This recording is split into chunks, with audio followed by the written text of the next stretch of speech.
CBF. The kids and I just wanted to share with you an Easter tradition that we started in Togo.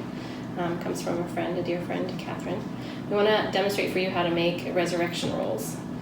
The reason we enjoy making them is because they're just a really great visual for kids of the power that Jesus demonstrated when he conquered death and sin and rose from the grave. There's lots of recipes out there. We're going to share with you one of the simplest. We're going to share with you the ingredients that are necessary. You need big marshmallows, butter, cinnamon and sugar, crescent rolls, and a cookie sheet with some spread. All right. First, we're going to start by reading a passage that describes how they buried Jesus. It's John 19:38 through 42, and it says, "After these things, Joseph of Arimathea, who was a disciple of Jesus, but secretly for the fear of the Jews, asked Pilate that he might take away the body of Jesus. And Pilate gave him permission, so he came and took away his body.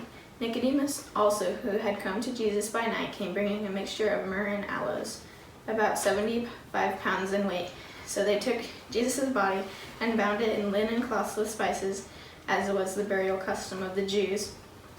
Now in the place where he was crucified there was a garden, and in the garden a new tomb, which no one had been laid yet.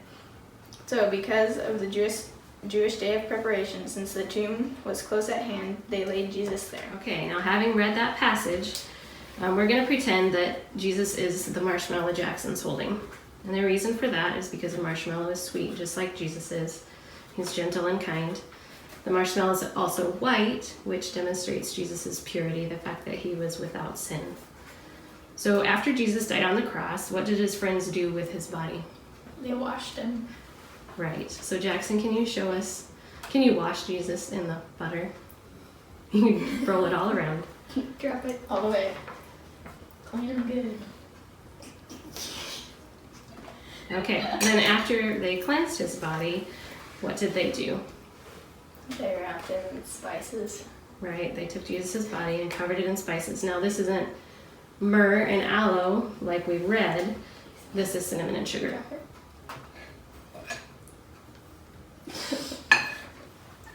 Let go.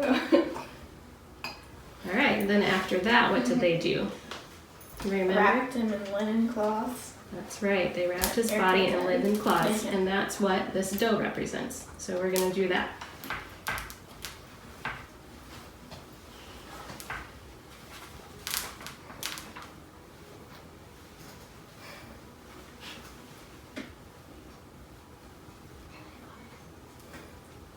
Okay, and finally we're going to put his body in the tomb. All right, and after that we're going to throw him in the oven at 375 for about 8 to 10 minutes. And this will represent the time that Jesus was in the tomb.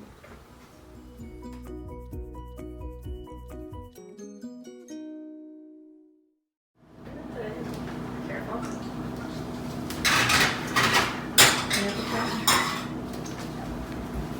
All right, you can see the rolls are done. So now we're going to read another passage of scripture, Mark 16, 1 through 7. When the Sabbath was past, Mary Magdalene and Mary, the mother of James and Salome, bought spices, so that they might go and anoint him. And very early on the first day of the week, when the sun had risen, they went to the tomb.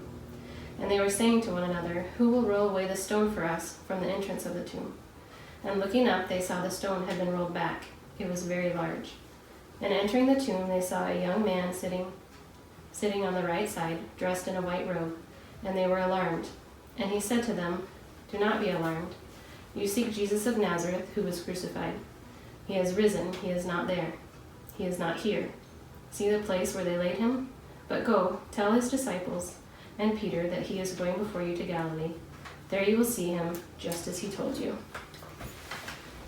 All right, open your rolls. Now show them the inside of your roll. Is it empty? It is. Jesus rose from the dead. Happy Easter. Yay! Happy Easter! Show me the inside. Why? There we go.